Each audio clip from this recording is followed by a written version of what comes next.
নারী তারুণ্য আর জুলাই আকাঙ্ক্ষাকে প্রাধান্য দিয়ে কাল ঘোষণা হতে যাচ্ছে বিএনপির নির্বাচনী ইশতেহার। ফ্যামিলি কার্ড, কৃষি কার্ড সহ জনমুখী প্রতিশ্রুত বাস্তবায়ন করবে দলটি। বিএনপির কেন্দ্রীয় নির্বাচন পরিচালনা কমিটির মুখপাত্র ডক্টর মাহদি আমিন নিউজ 24-কে বলেছেন, সরকার গঠনের 100 দিনের মধ্যে থাকবে 1 কোটি কর্মসংস্থানের চমক। মারুফা রহমানের বিশেষ প্রতিবেদনে থাকছে বিস্তারিত। দেশে ফিরেই যে বার্তাটি দিয়েছেন বিএনপি চেয়ারম্যান তারেক রহমান, কি আছে সেই পরিকল্পনায়? ইতিমধ্যেই তার সারাংশ তিনি সারা দেশের নির্বাচনী জনসভায় ভোটারদের মাঝে তুলে ধরেছেন। ভোট চেয়েছেন ধানের শীষের পক্ষে।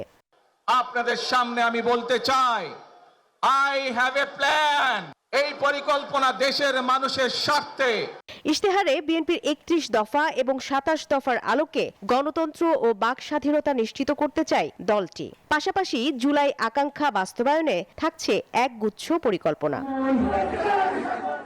ফ্যামিলি কার্ড, কৃষক কার্ডের মতো জনমুখী পরিকল্পনা ছাড়াও থাকছে কর্মসংস্থান নিয়ে বড় চমক। সরকারি চাকরিতে প্রায় 4 লাখ শূন্য পদ পূরণ সহ নতুন উদ্যোগে স্থায়ী ও খণ্ডকালীন মিলিয়ে 100 দিনে প্রায় 1 কোটি কর্মসংস্থান সৃষ্টি করতে চায় বিএনপি। ইশতেহারটা হবে হচ্ছে জনমুখী।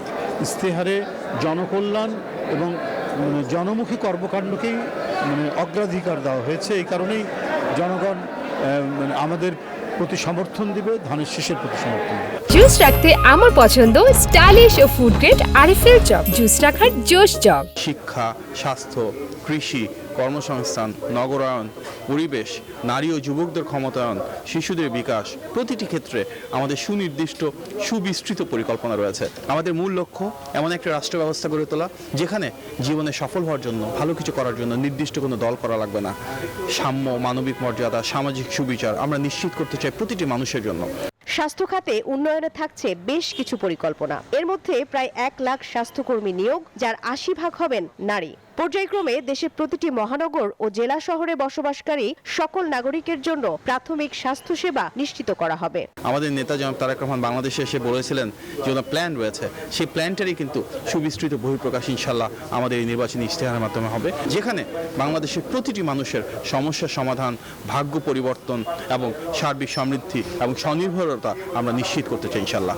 16-17 বছরের ফ্যাসিবাদী শাসনে দেশটা যেভাবে এলোমেলো হয়েছে, ওখান থেকে সুশৃঙ্খল এবং সুসংগঠিতভাবে একটি দেশকে গণতান্ত্রিক পদ্ধতিতে এবং জনগণের কাছে জবাবদিহিমূলকভাবে পরিচালনা করতে গিয়ে যে আইনের শাসনটা নিশ্চিত করতে হবে, সেই অঙ্গীকারগুলো এর মধ্যে আরও ভালো মতো ফুটে উঠেছে।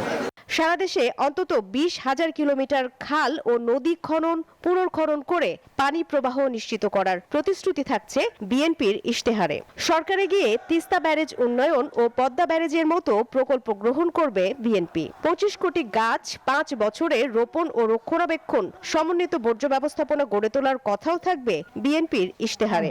ফ্যামিলি কার্ড পৌঁছে দিতে চাই। মারুফা রহমান, নিউজ 24, ঢাকা।